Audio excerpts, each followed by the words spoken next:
sala. Dahil sa bawat paglabag, may karampatang parusa.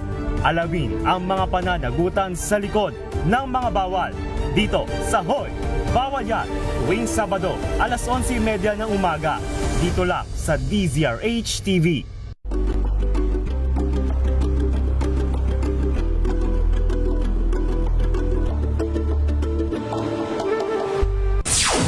Mega Balita Linggo.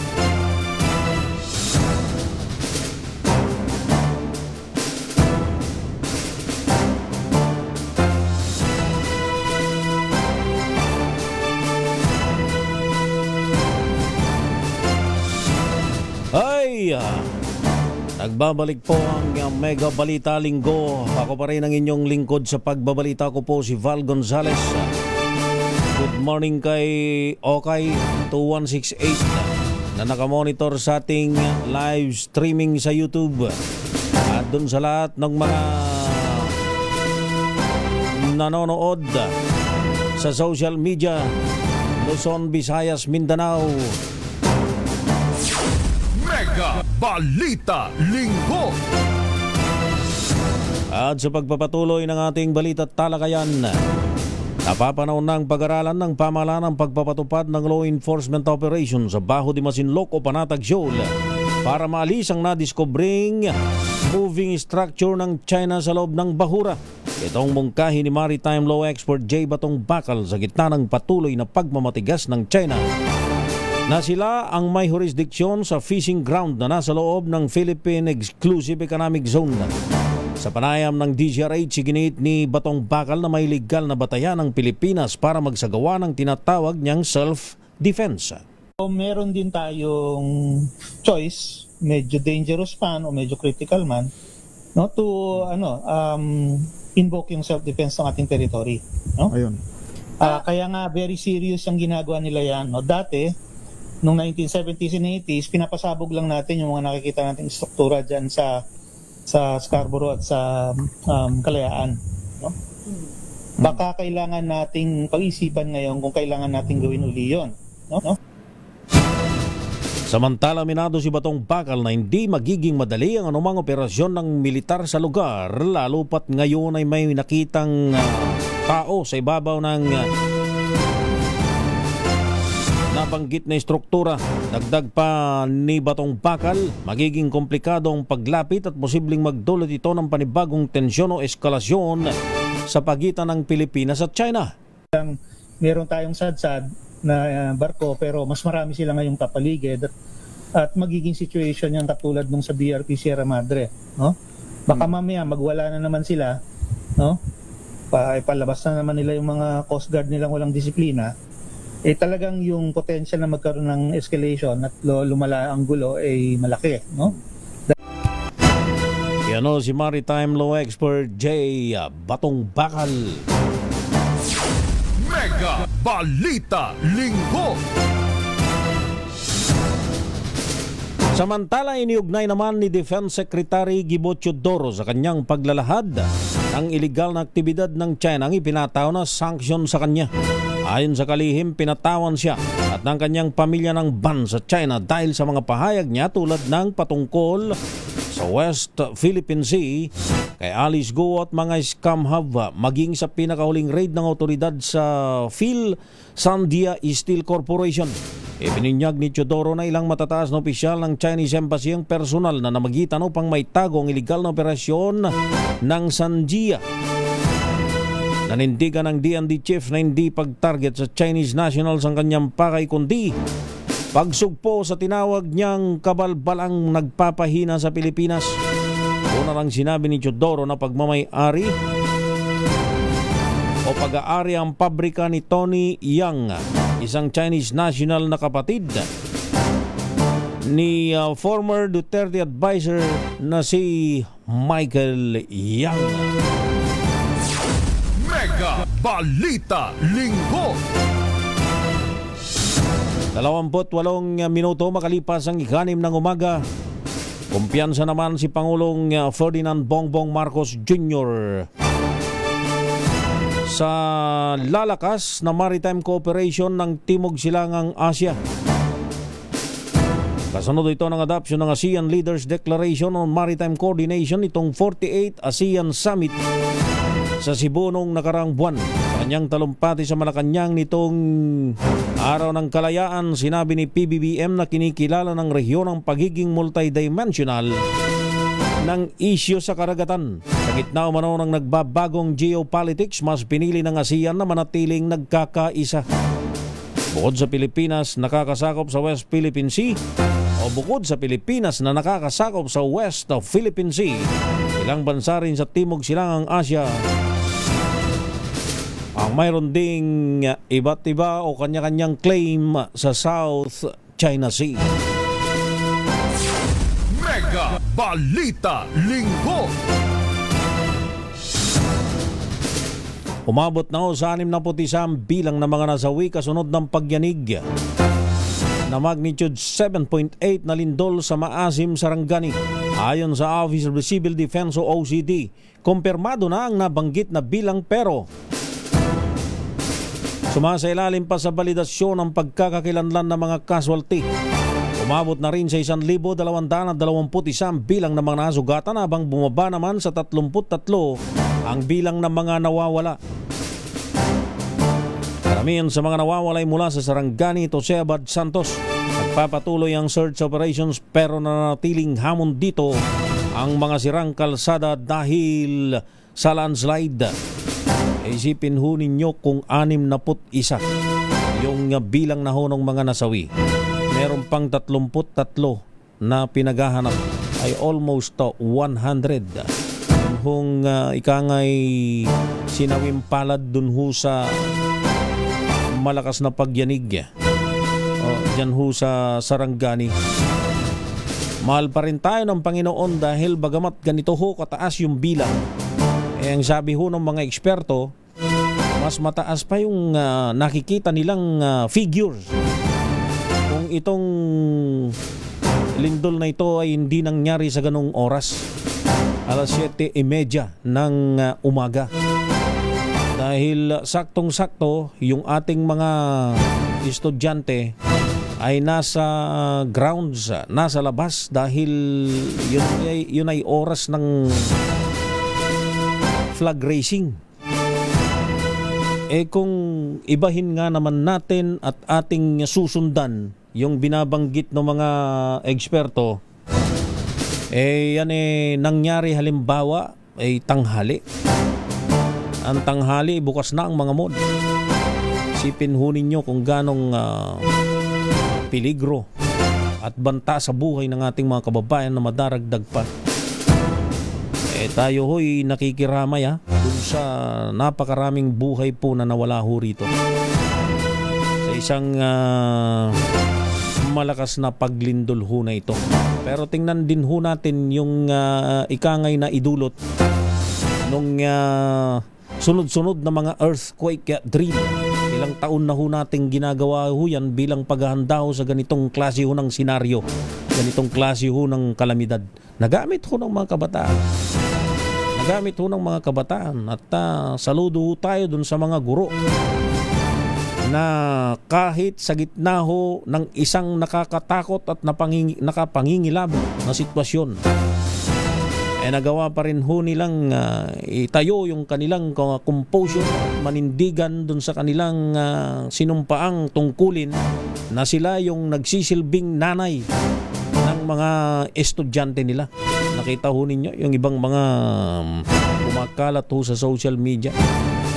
Sila ho yung naggigiya na bagamat walang daladalang megaphone, walang daladalang mikropono, sila na lamang ho'y nagpapasigaw at ito'y nagsisilbing gabay dun sa mga estudyante na wag hong magpanik dahil yun ho yung pinaka-importante ho sa lahat.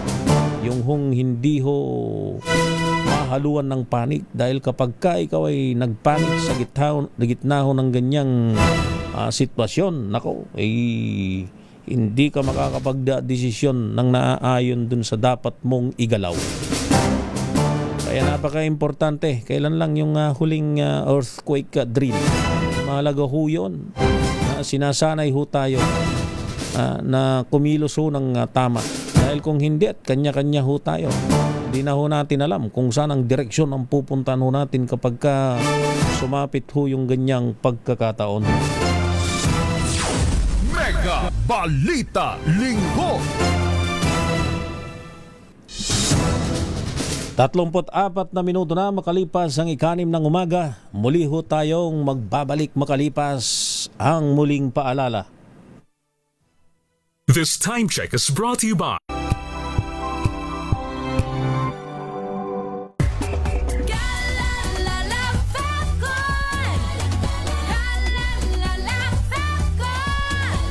Ang bango ng sampayan, tara na magsayawan! Calefabcon, amoy nakaka-joyful!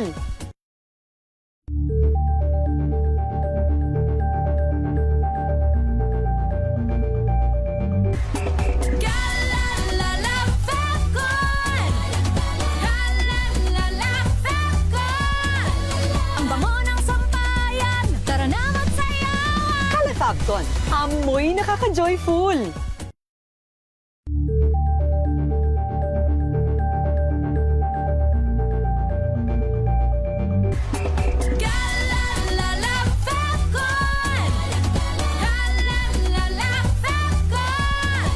Ang bango ng sampayan, tara na magsayawan! Calefabcon, amoy nakaka-joyful!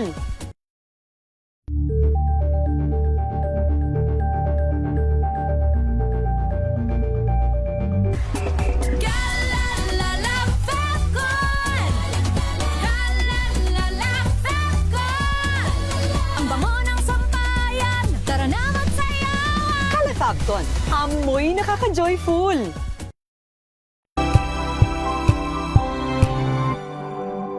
Curious ka ba sa maraming bagay? Kami na ang bahala dyan. Aalamin, tutuklasin at bibigyang linaw namin ang mga katanungang bumabagabag sa inyong isipan. Sa programa kung saan ang bawat sagot ay galing lamang sa mga eksperto. Ang Expert's Opinion, tuwing linggo 3:00 ng hapon, dito lang sa DZRH TV.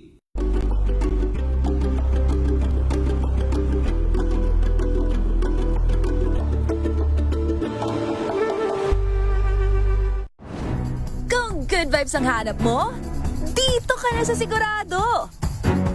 Mula sa mga istoryang nagbibigay ng inspirasyon hanggang sa mga kwentong may dalang solusyon. Mga balitang pampagaan, pakiramdam at pampaganda ng araw. Hindi lang basta good news, kundi the better news. Mula Lunes hanggang Biyernes, 1:00 ng tanghali sa DZRH TV.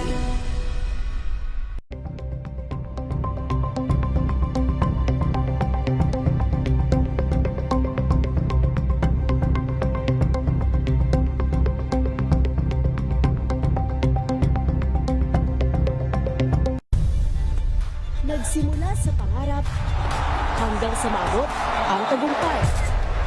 Iba't ibang kwento, iba't ibang mukha ng atletang Pilipino. Mas pinatindi, mas pinalakas, at mas pinaaksyon sa Match Point tuwing Sabado, 12:30 ng tanghali sa DZRH TV.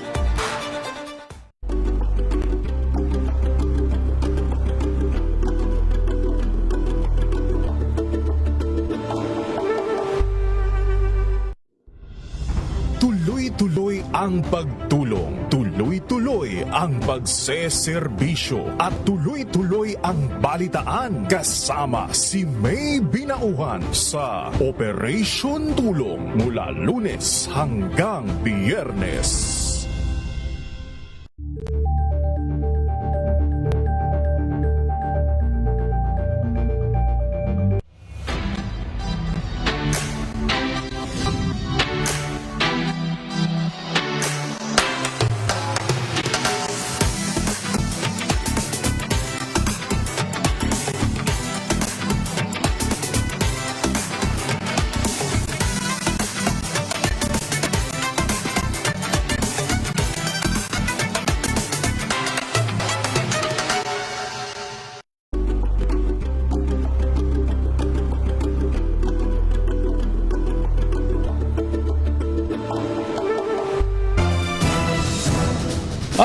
good morning, Vic the Lion de Lima. Good morning, Vic de Leon Lima. At good morning kay Mayor Zenny Mendoza ng Talisay, Batangas. At kay Okay, Okay.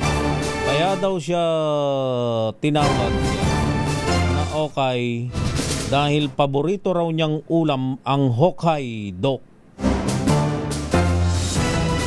na sardinas, kaya tinawag daw siyang Okay.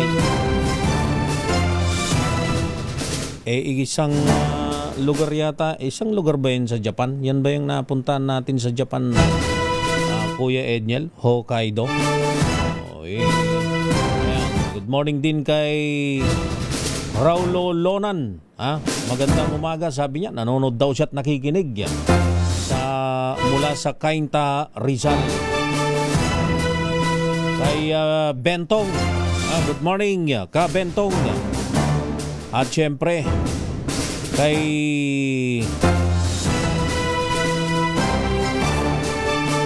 Kuyang, yung mga kaibigan nating mga magsasaka sa San Jose Occidental, Mindoro, Engineer RT, yung mga magsasaka dyan, tag-ulan na, hindi na nila kailangan pang ikangay magpatayo o magpahukay para sa isang, ang tawag sa amin dun, patubo,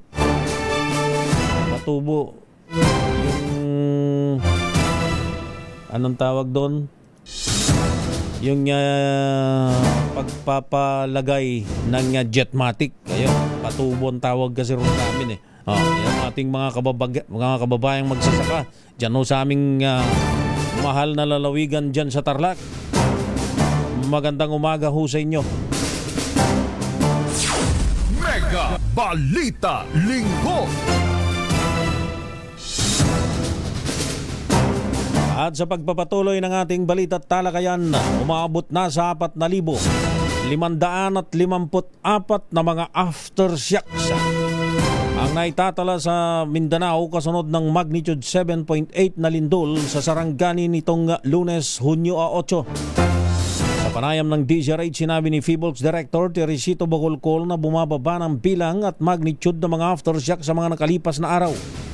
Mula 1,083 sa unang 24 na oras matapos ang malakas na lindol hanggang sa 739 na lamang nitong Biyernes hanggang Sabado, June 12 to 13.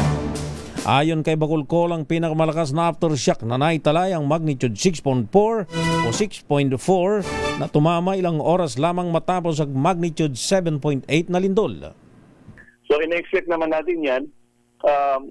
Usually, ang decay rate ng aftershocks natin would be, since the first 24 hours, meron tayong 1,083. On the 10th day, meron na tayong around siguro 100 to 200 at most. And then on the 100th day, around 10 to around 30 aftershocks na lang. And yung numbers naman yan would decrease, and as well as the magnitude. Paliwanag pa ni Bacolcol, nagmula ang lindol nung Lunes sa paggalaw ng Cotabato Trench na isa sa 6 na active trenches sa Pilipinas na may kakayahang lumikha ng hanggang magnitude 8 na lindol. Kasabay nito pinawi naman ni Bacolcol ang pangambang maring mag-trigger ng iba pang trench ang naging paggalaw ng Cotabato Trench dahil malayo naman ito o magkakalayo naman ang mga ito sa isa't isa. Mega Balita Linggo.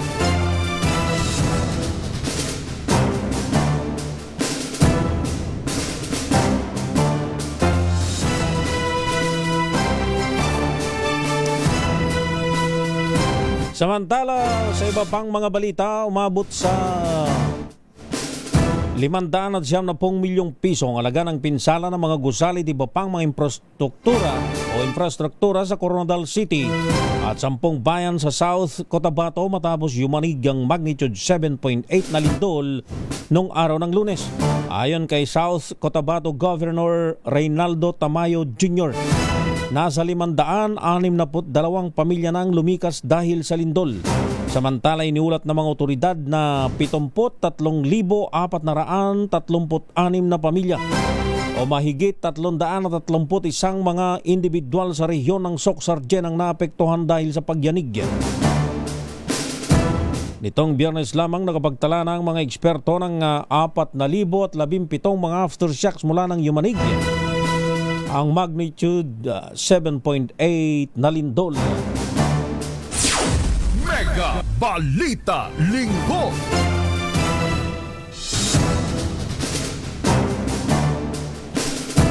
Samantala sa kaugnay pa ring balita, umangat ang ilang bahagi ng baybayin sa Sarangani, Davao Occidental matapos ang magnitude 7.8 na lindol na tumama sa Mindanao. Sa isinagawang aerial survey, nakita ng mga eksperto mga dating nakalubog na korales na lumitaw sa mga baybayin ng barangay Pangyan, Saglan, Sarangani at maging sa Jose Abad Santos. Ayon sa PHIVOLCS, tinatayang umangat ng halos 2 metro ang baybayin at umurong ng humigit kumulang 200 metro ang dalampasigan. Nakapagtala rin ng mga pagguho ng lupa sa baybayin sa pagitan ng mga barangay ng Burias at Pangyan sa lalawigan ng Sarangani. Mega Balita Linggo. 15 minuto makalipas ang 6 ng umaga. Halong good at bad news naman sa mga motorista. Pasado ng malakihang rollback sa presyo ng diesel at kerosene ngayong linggo. Batay sa 5 araw na kalakalan sa Mean of Platts, Singapore, maaaring bumaba ng 4.60 o 4 na piso at 60 sentimo ang kada litro ng diesel, habang 2.60 o 2 piso at 60 sentimo naman sa kerosene. Bad news naman dahil posibleng walang paggalaw o tumaas ng 20 sentimo ang kada litro ng gasolina.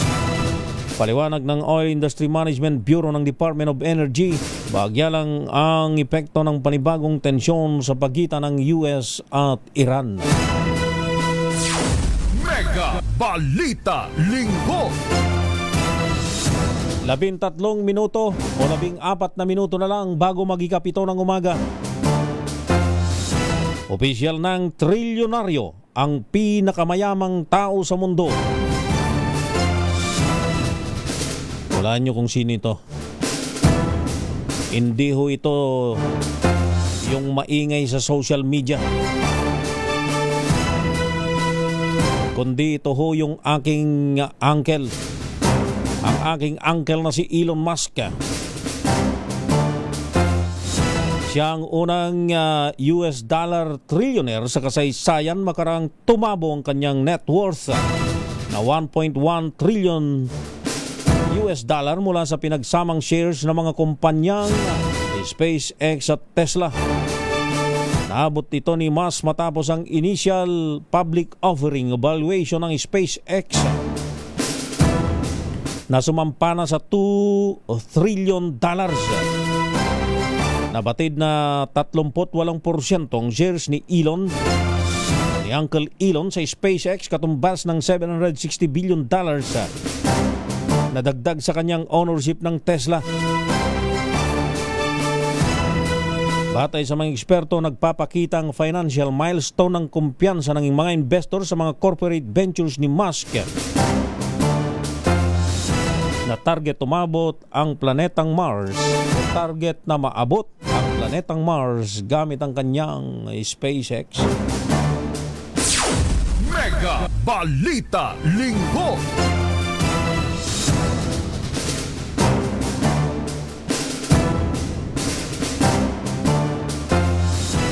Nakita naman ninyo, uncle ko ho yan. Yung uncle ko ho yan, si Elon Musk.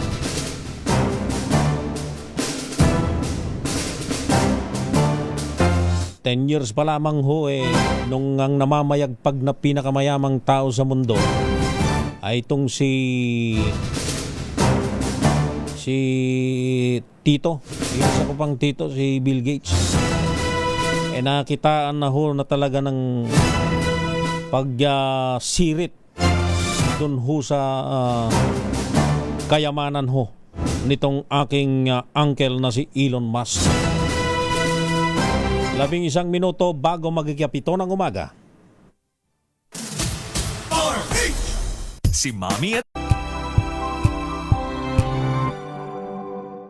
Maagang balitaan, maagang usapan sa mga issue at balita. Kasama si Kuya Angelo Palmones sa Magandang Umaga Pilipinas. Mula Lunes hanggang Biyernes.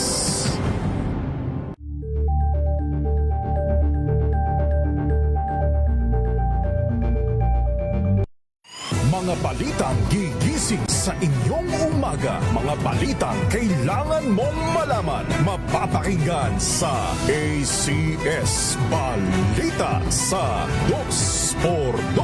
Kasama sina Anthony Taberna at Jerry Baha. Lunes hanggang Biyernes. Kuya Angel po si Angelo Palmones nag-iiwan sa inyo na sa magandang umaga. Maraming salamat sa inyo. Life goes on! Nine, good morning, Lakay. Good morning, Sister Ann. At good morning. Magandang mainit na umaga. Kuya Angel po si Angelo Palmones nag-iiwan sa inyo na isang magandang umaga. Maraming salamat. Pilipinas, una sa Pilipino. Alamin ang mga maiinit na isyung pambayan, mga balitang kailangan mong malaman, usapin sa pamahalaan, politika, ekonomiya at kabuhayan. Ito ang mga dapat mong malaman, pakialaman at pag-uusapan dahil kayo ang tinig ng mamamayan dito sa Damdaming Bayan. Live sa DZRH Radio, DZRH TV at DZRH Digital. Kasama sina Lakay, Deo Macalma at Elaine Apit. Araw-araw, Lunes hanggang Biyernes. Damdaming Bayan.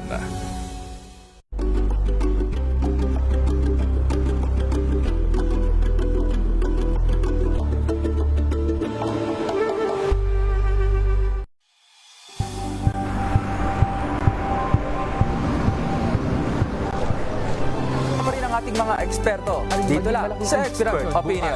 Ito ang The Better News. TNVS, trending and Isang value show. kwento, iba't ibang anggulo. Dito sa Point of View. bawat pananagutan ating tatalakayin dito sa Hoy, Bawal Yan. Pilipino, dito lang sa Research TV, Masterful Entertainment and Lifestyle. Ito ang MBC TV Network News. Una sa Pilipinas, una sa Pilipino.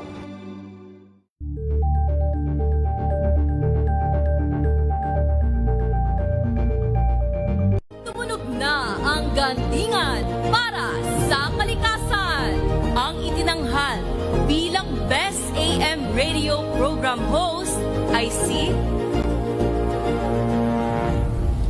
Cesar Chavez para sa special on Saturday ng DZRH.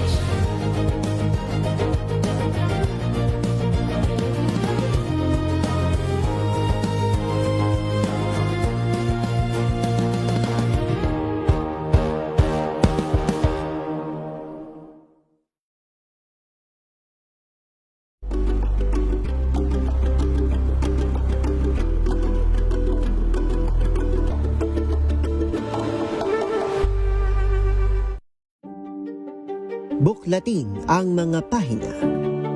Pakinggan ang boses ng lipunan. Tunghayan ang mga issue mula sa ibang katayuan. Nakakalungkot kasi deserve ba namin ng ganito? Na hindi nila alam kung ano talaga yung kanilang mga karapatan. Yung gobyerno, tinulungan nila yung kanilang magsasaka. Pinapatahimik tayong lahat using various laws. Through education, kayang-kaya nating baguhin yung ganitong klaseng pag-iisip. Isang kwento, iba't ibang anggulo. Dito sa Point of View. The Better News. Una sa Pilipinas, una sa Pilipinas. TNVS, trending and value show. Nakahandang Sa ating balitan mga kaibigan sa Rapido Hataw. Public Service Hour. Siyempre pa, una sa Pilipinas. Una Ayan ang kabuhanan din pala tuntunan ng break time. Sabay niyo na po ang mga balita at talakayan sa Balansyado. Maraming salamat. Tambalang Anthony Taberna at Jerry Baha ang gigising sa inyong umaga dahil lalatay ang humahagupit na diskusyon at komentaryo Lunes hanggang Biyernes sa 2x2.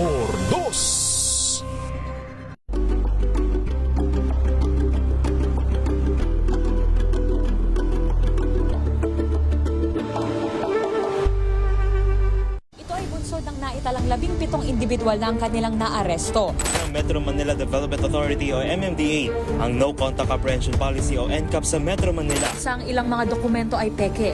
Hindi rin legal ang employment na ipinangako sa kanila. Sa mata ng batas, mananagot ang sangkot at may sala. Dahil sa bawat paglabag, may karampatang parusa. Alamin ang mga pananagutan sa likod ng mga bawal. Dito sa Hoy! Bawal Yan, tuwing Sabado, alas 11:30 ng umaga. Dito lang sa DZRH TV.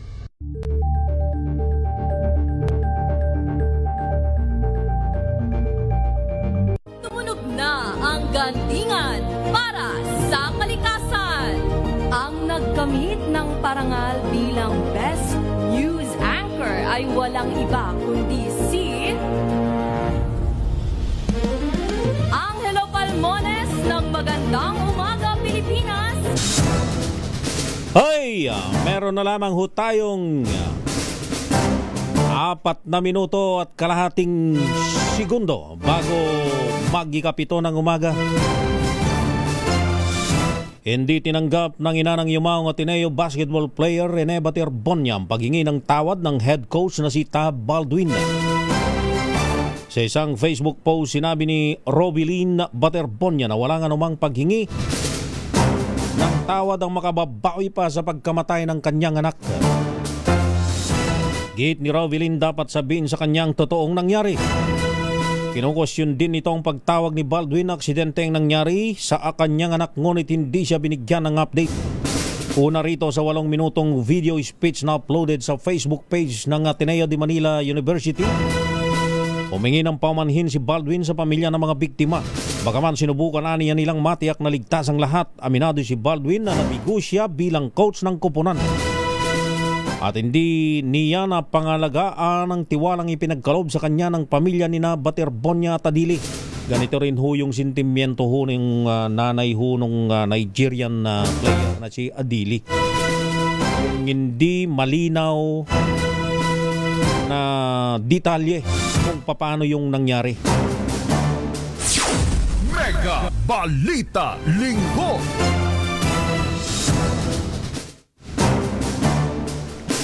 Samantala sa kaugnay na balita, nagsalita na si Effie Baldwin na nagpakilalang asawa ni Ateneo men's basketball head o basketball head coach Tab Baldwin.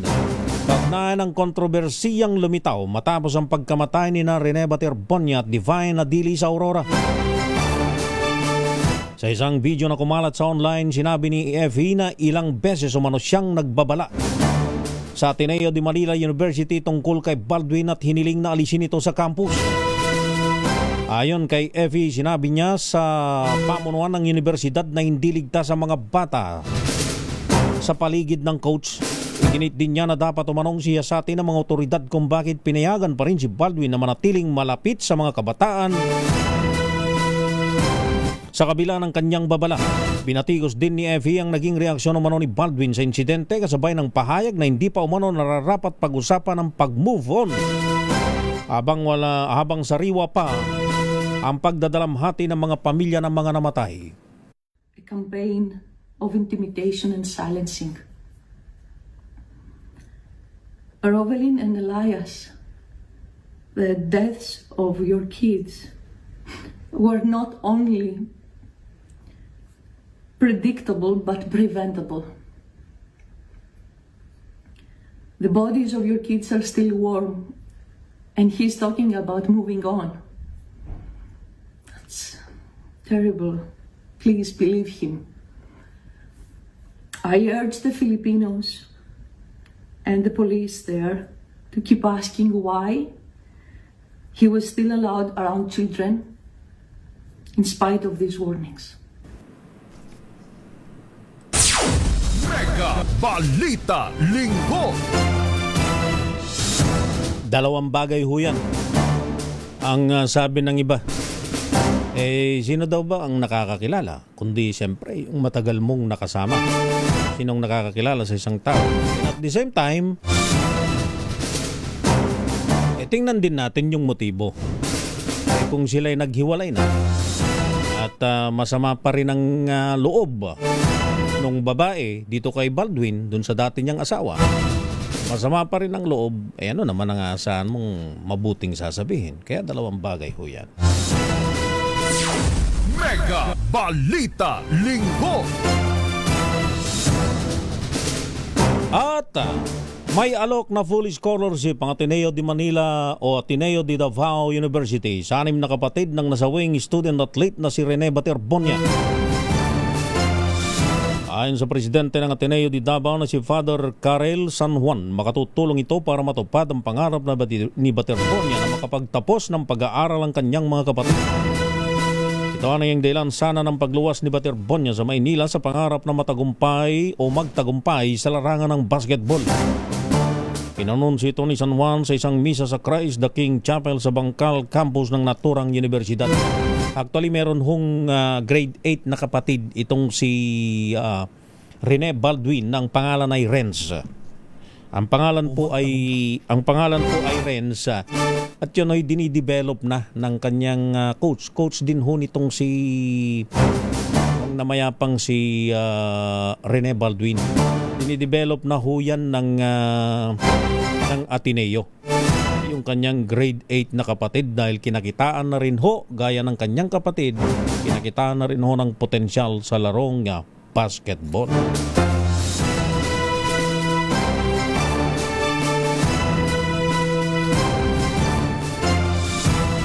At yan na ho ang kabuuan ng ating isang oras na balita at talakayan ngayong araw ho ng linggo. 14 na tayo ng buwan ng Agosto o ng Hunyo. June pa lang. Taong 2026. At sa araw ng bukas, sabi nga ng MMDA, ay madaragdagan pa yung ikangay gagamit ng kalsada na malaki ang posibilidad na ikangay magdulot ng matinding traffic yung pagpasok na ng mga mag-aaral sa pribadong eskwelahan. Ako po si Val Gonzales. Maraming salamat sa inyo pong pagsubaybay sa loob ng isang oras. Sa ngalan ho ng aking executive producer na si Wina Pearl Harascal Hesoro. At siyempre ng ating technical side sa DZRH News, Television at Radio. Ako po ang inyong lingkod sa pagbabalita at tantabayanan, si Binibining Leth Narciso sa kanyang programang Maynila. Ito ang Pilipinas. 2 minuto na ho makalipas ang 7 ng umaga.